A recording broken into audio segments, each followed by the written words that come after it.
Welcome everyone to the CFO podcast. This is your host Salim Sufi. Today I have a very special guest, Anders Leo Lindberg.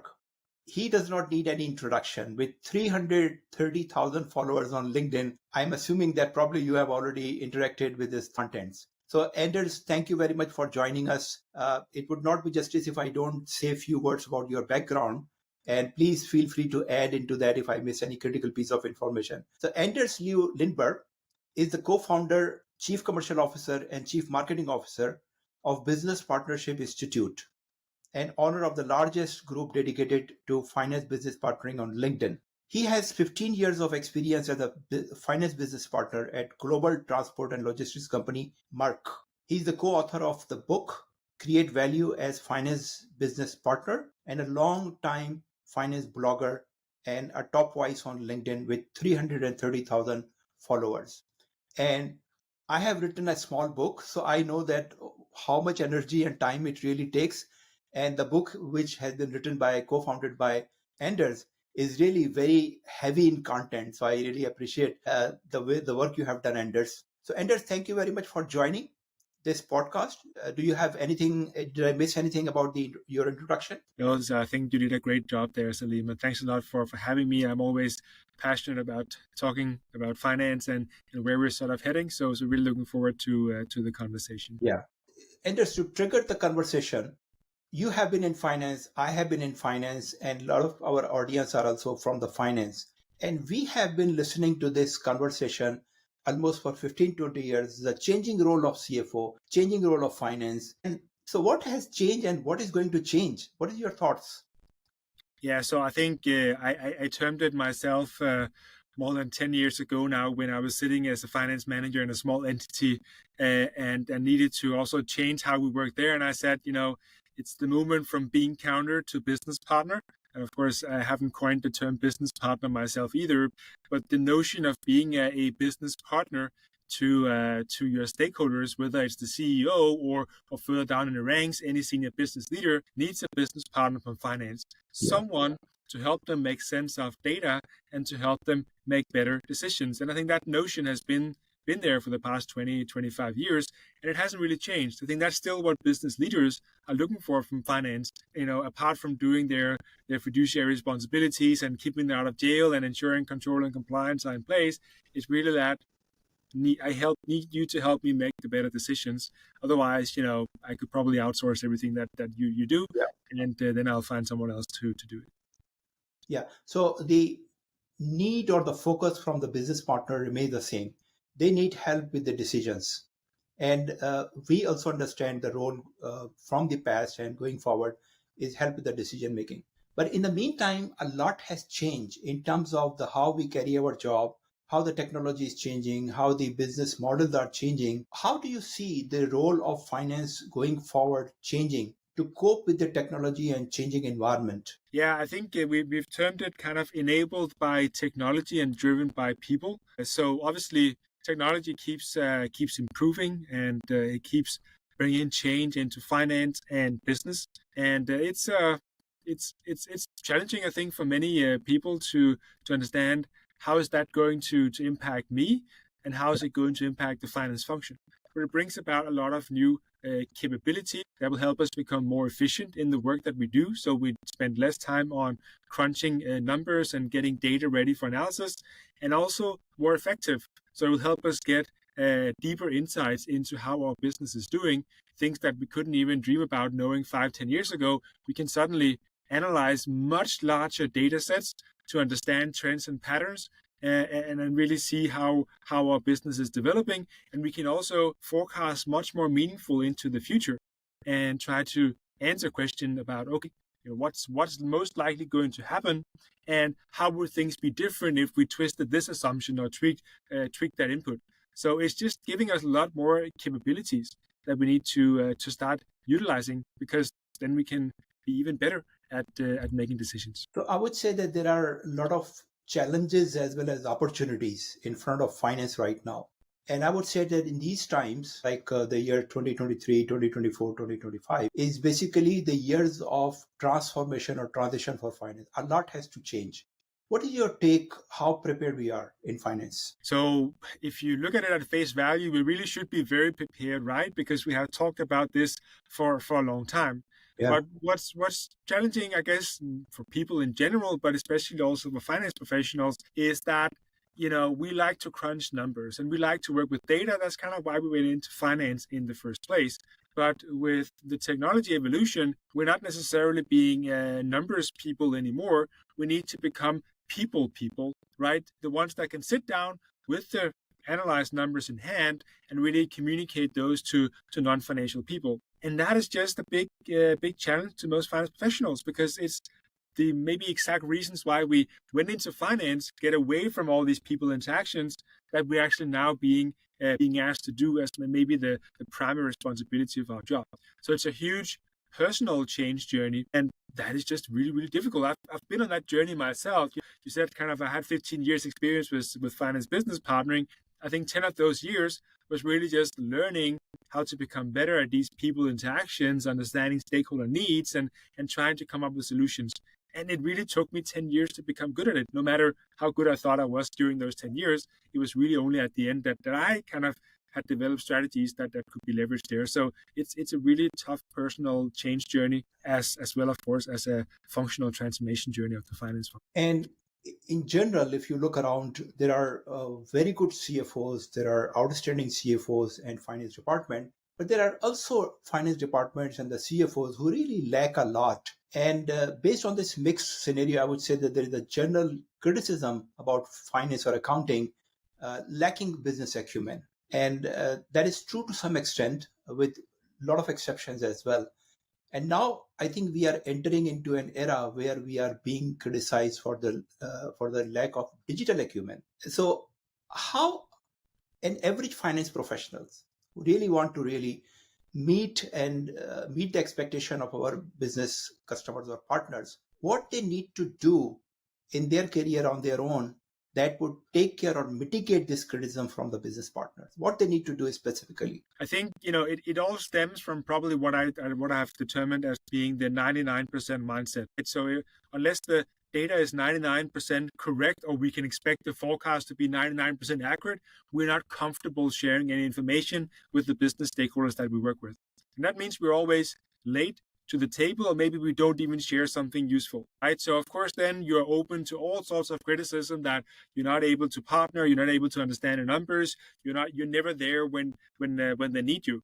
But the future is, of course, a lot more messy than 99%. So we need to become comfortable with maybe just being 70% right, but at least being in time for actually being part of that conversation. So you spoke about this digital acumen, for instance, and when I ask my following on LinkedIn, for instance, should you learn to code? It's still a vast majority, 75% that says, yes, I should learn to code. I may be a contrarian sometime, but I say, no, why would you learn that? Yes, some maybe need to learn that, but you're seeing kind of the co-pilots flying into our system landscape today. So today you can just ask that co-pilot all these more difficult things about your data or about coding. Ask ChatGPT, how would a coding string look for this and that, and it delivers. So yeah.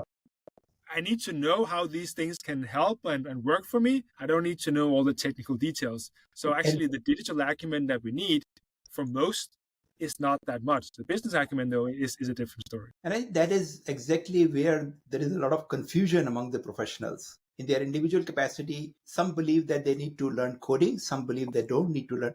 What should be the ideal scenario? What should be the guideline from the CFOs or the finance leaders? Or even I would take it to the academic and professional side. What is the role of the accounting body in guiding the profession in these difficult and confusing times? Yeah, speaking of accounting bodies and so on, they obviously hold a big responsibility in defining what is it that we should use, let's say, our skills for in the future. If the robot can sort of take care of 80 to 90% of the transactions, then it's certainly not recording the transactions. It doesn't mean we shouldn't understand how the transactions come about so that we can query the co-pilot, which you now also have, in terms of understanding the transactions and understanding what happened and why it happened.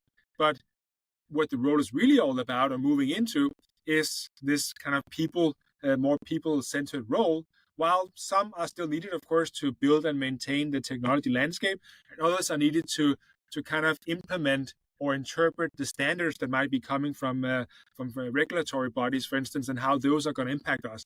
So there's still definitely a role for the technical accountants, but a lot more is really what do we use the data for? How do we enable our business leaders to make better decisions? For me, that's really where we're moving into, and that's where we need to become comfortable with uncertainty and with not necessarily being right. But it's better to be there, be part of the discussion, and having thoughts than never being part of it. But you may be right about what you're saying. Yeah. So I think one guidance which I always try to propagate, and everybody knows and agrees to it, that learning is a lifelong process now. So despite the fact that a young finance or accounting professional might have started with a chartered accountancy or CPA or CMA, what not, and it really requires a very intensive learning and quite some serious time. And when they start the career, they came up with a mindset of perfect accountant. Of course, that is, as you said, that in some places it is still needed. But more importantly, that as they move forward in their career, they need to learn more and more about the strategy, more about the business, more about the technology. Even today, in my personal opinion, there is no formal structure available. So it really depends upon the individual appetite and individual understanding what they want to learn. So in terms of, I would say that training and development or accounting and finance education or the business or technology education, what is your viewpoint? How should they really approach it? And keep in mind that as finance professionals start to make progress in their career, there are more and more pressure. There are more and more time limitations. So how, and their family obligations and whatnot. What is your suggestion or guideline or advice for these professionals? How could they really maintain a good work-life balance and also take care of the increasing obligations and expectations coming from the business partners for their deliveries? I mean, without kind of an efficiency mindset, you're never going to cut it, right? Because there's always a lot of stuff to do. But if you always do the analysis manually in Excel or whatever it might be, it just simply takes too long. And either you're not satisfying your stakeholders or you are burning the midnight oil, right? So you need to find ways. And let's just take the simple example of Excel. Today, you could probably have your data in Excel. You could do a kind of a manual pivot table, and you could kind of try to look for patterns. And then you would do the same process every week or every month over and over again. Today, I would just tell, our team members, for instance, you could probably do that in Power Query. I can't tell you how to do it, but I'm sure you can figure it out. Yeah. And then, in a matter of days or week, they have figured it out and they've already built the database in a much stronger way. And we can kind of start to create models and use Power BI and everything else on top of it, right? So it's just telling people today that there is a better way, and then they will go find that better way. I don't think we worked like that maybe 10 or 20 years ago. We were probably more leaning back and saying, when is my S4HANA system coming or whatever it might be, right? But today, the young people, they're just going to go out and find the more efficient way of doing it, because they also want their work-life balance, but they're not going to get it unless they find smarter ways of doing things. Yeah. So I think one of the biggest change finance and accounting profession or function is facing is the emergence of big data. So compared to the traditional structured data, which was only 10, 15 years ago, was the main source of analytics. Today, we have access to the big data. And big data is so big that you need a specialist for that. So then we have data scientists or data specialists who are there to really take care of that. So yes, we understand that the technical part of the data management would be taken care by specialists like data science. One of the clarification I try to provide that, look, to deal with this, you don't need to become a data scientist, but you need to learn data science to an extent where you can work with data scientists, right?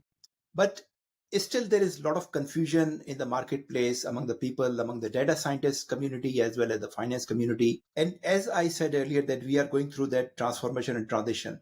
I hope in few years, things would be very clear. Where do you see the role of data scientists vis-a-vis finance professionals working together in the business organization or business model? It's almost the same as asking the question, what is finance role and what is, let's say, generative AI's role, right?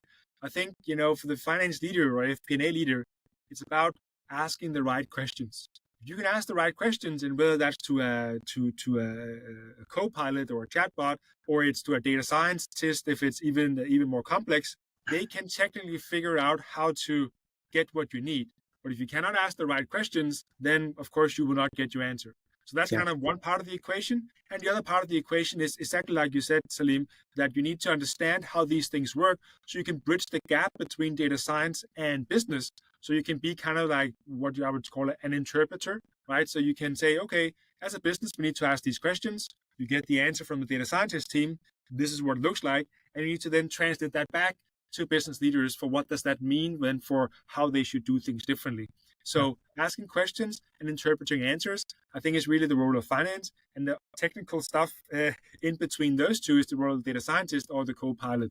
Yeah, I think this trends at such an infancy level that if you look at the real life cases, like you look around the organization, and organizations are in the process of hiring data scientists right now, and there are new emergence of the role of chief data officer, for example.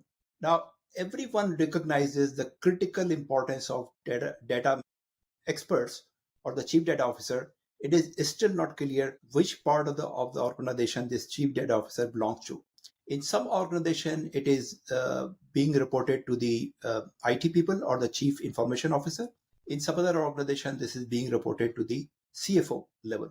And I think it would only be possible through the practice of running these functions side by side, and there would be a natural emergence of the balance between the two functions, and that would be there would be some clarity, I guess. But right now, I think the burden is on really individual professionals like CFOs or chief data officer, or even the finance business partner or FP&A people, to really see that how they want to work with those people. And as you said, that we need to clearly understand what is their role in terms of the technicalities. You don't need to become a data scientist or a technician, and what you could do from the business side. So I think it's there is a lot of emergence going on.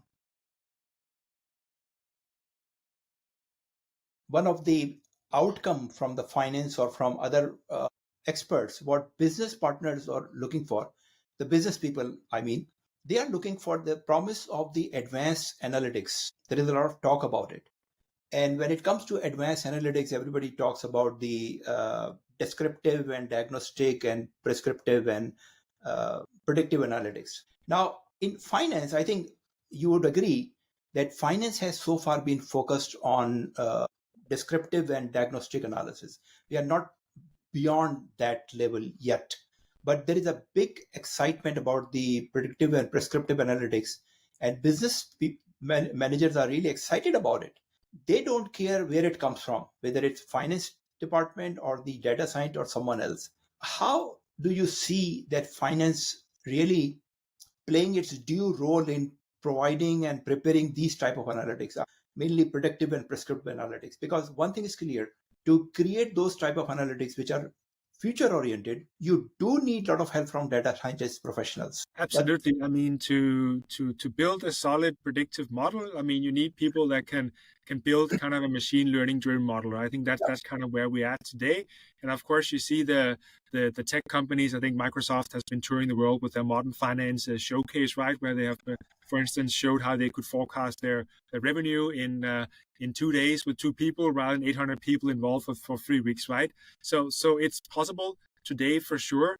It can also be done a bit simpler, but that is the job, right? That is what we need to do. And I think what I often hear is, if I say this is what we're supposed to do, then people say, well, I work in a mid-sized company, we don't have these capabilities and so on. Yeah, exactly. Fair, right? But now with generative AI and Copilot coming into the picture, even mid-sized companies are starting to get some of these capabilities where, as long as your data is organized in the right way, you can simply ask the AI about these questions. Will it be as good and insightful as if you had a big data science team working on it? No, at least not today, but now it's there, right? So I think it's fair for business leaders to say, this is what I need. Right? Give me a good predictive answer for where we're going to land this quarter or this year. And, I know it's not going to be perfect, but it's probably a good answer, right? So ask the machine to give you those numbers. It's definitely possible today, even if you don't have a big data scientist team supporting you. Yeah.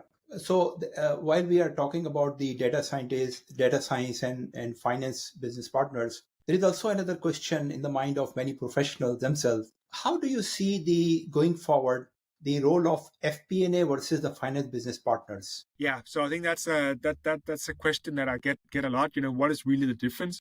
And to me, it's mostly around the levels in the organization in which they operate. So for me, FP&A, and again, there's different definitions around the world. If you go to the US, it might be a bit different.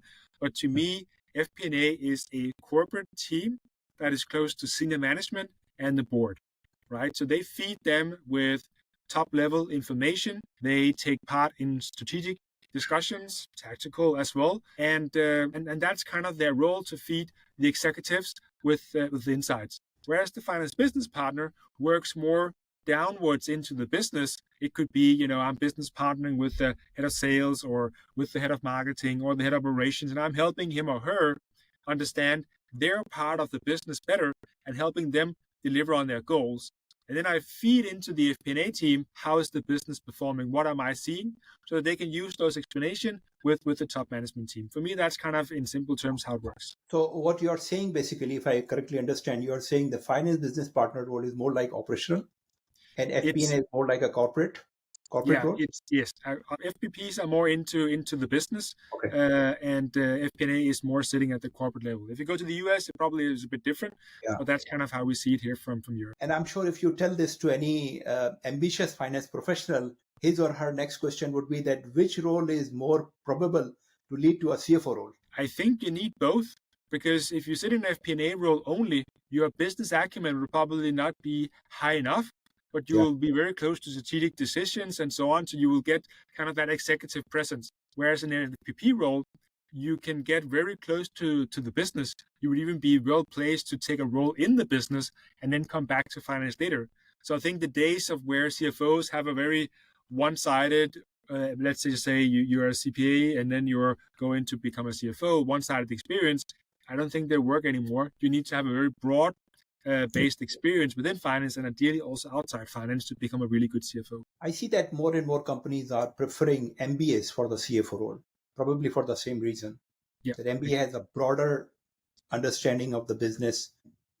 The question is, do you really need to understand the debit credit to become a CFO or a senior finance professionals? So among these confusing scenario, if I could say that, we are talking about what should be the priorities of CFOs going forward in 2024? Yeah, I think, probably the top priority in any year is really just to manage the current economic climate situation that we're in, and how is that going to be looking like, 6 to 18 months into the future, right? So I think McKinsey has called it to manage the next normal, right? Now, you don't know exactly what it is, but you need to be prepared and perhaps even act proactively rather than just saying, okay, we see what comes and then we act on it. It's kind of a bit too passive. So I think that's key. The second bit is because we're in a more and more volatile environment and industries and businesses are changing at a fast pace, CFOs need to show more strategic leadership than what they have in the past. And I think there it's really about driving that conversation with the executive management team, understanding what options do we have available, what is the benefit case of those options, and what should we go for. Then driving the execution together with the different business leaders, and then of course following up on that as well. So that kind of strategic leadership is needed. And then from there, you need to drive growth. You need to manage the balance sheet, all these other priorities that we typically have. So I think those are the four kind of standard priorities that you would typically always have and expect from a CFO. And then you have the more emerging ones like, managing generative AI. How is that going to impact our business? We have the whole talent agenda because talent is getting more and more scarce. And there are other bits like ESG, for instance, is a big one at the moment. And also how can finance collaborate better across the company and not just work in a silo. So I think those are some of the top priorities, if you ask me at least. So when you say that strategic leadership for the CFOs, can you give a couple of specific examples like what they should do and what they should not do? Yeah, so I'm really a big fan of how McKinsey thinks about strategy. So they have basically looked at 10 different levers for driving strategic value in the future, and which are really determining whether your company is going to be providing or driving more value than competitors and even companies in other industries as well. And there are some of those drivers that are historical based, so you can't really change them today, but you can, of course, think differently about the future. It's about the revenue, debt levels, and your R&D investments. Then there are some external trends, which of course you need to be aware of, industry trends and geography trends, where's the growth going to come from. And then there are some more active levers that you can manage, which is like M&A, productivity improvements, differentiation improvements, resource allocation, and capital allocation. And I think especially on the latter five is where CFOs need to understand which of these levers do we need to pull as a company to generate value. And you need to really pull these levers hard, and you need to make some hard choices. Because if you're not making choices, you don't provide strategic leadership. And I think if you ask a CEO today, what are you going to do?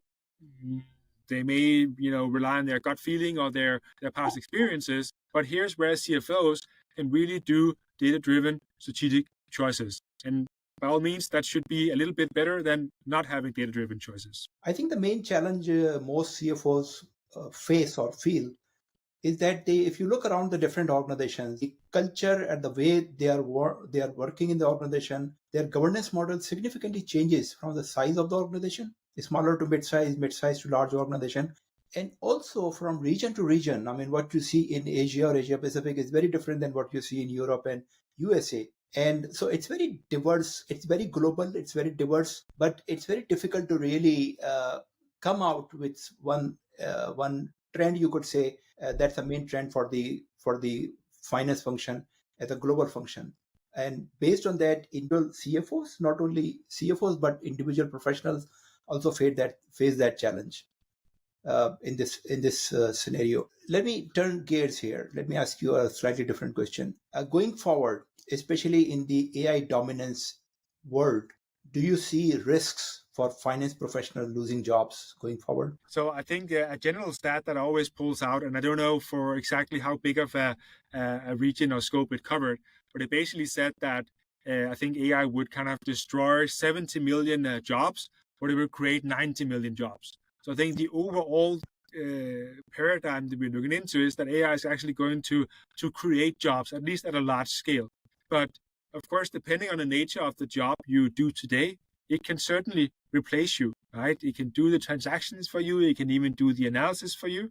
So you need to continuously evolve and say, which are the skills that AI cannot easily augment, right? Exactly. And how do I develop those skills? And that's where it gets a bit difficult, right? But that is the challenge. You need to understand where is it that I have the edge over AI, and then work on developing those skills. Yeah, I think the many people don't understand that, yes, when people or the press talk about the loss of jobs and the emergence or creation of new jobs, it's not going to happen that one day you lose a job and next day you get a new job based on the technology. There is a difficult process of job disruption or career disruption rather. And I think people need to accept that there would be some disruption, and they need to accept that today they need to learn, and today they need to prepare for that disruption, which is very close to us. So that's also a lack of guidance and understanding from the viewer point of view. What else we need to talk? What would be your advice? A young professional who is out of the college or high school and they want to go into the business and probably more towards finance because their dad was a CFO or they have some inspiration, some role models. What would be your advice to that young professional? Where to start if they want to make a career in finance?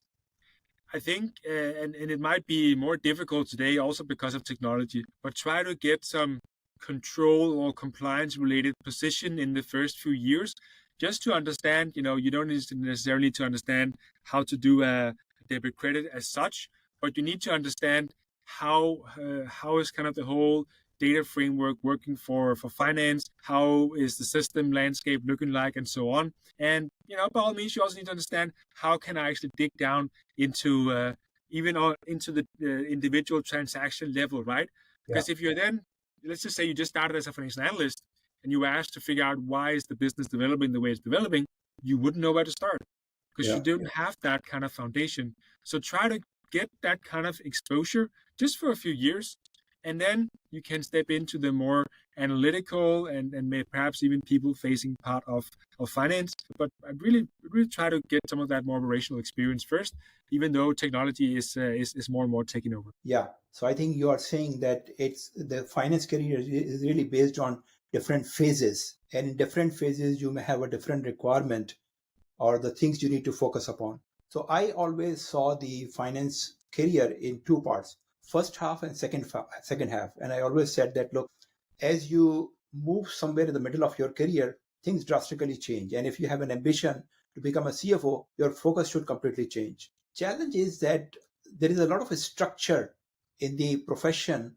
about preparing young professionals to start a career, like in terms of the accounting certifications. There is a lot of certifications. And then they start the career, but by the time 10, 15 years experience, they started to struggle because that training or the education they got at the beginning of the career is not ideal or is not aligned or is not suited for their journey in the second half.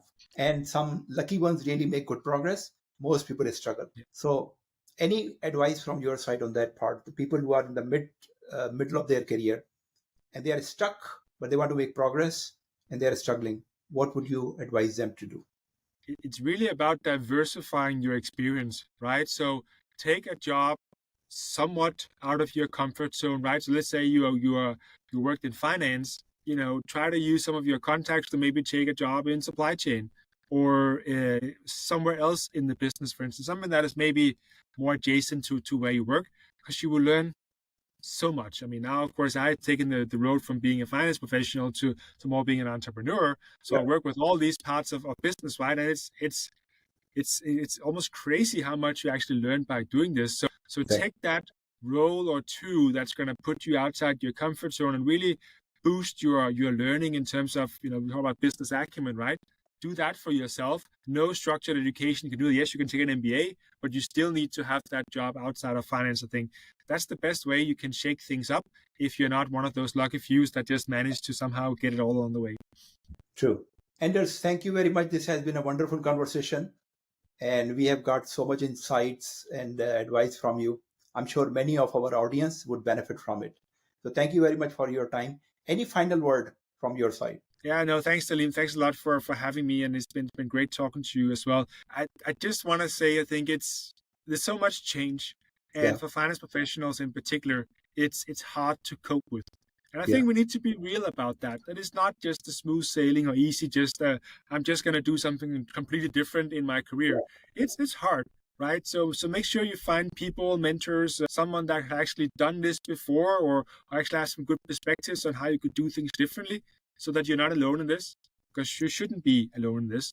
I think there's lots of people like Salim, for instance, that are out there that can help you in your career. So try to ally yourself with people that can help navigate this challenging times in our careers. Yeah, I think that's the key. That's really the key, that this is really a very challenging time. Never ever in the history this level of or this magnitude of change happen.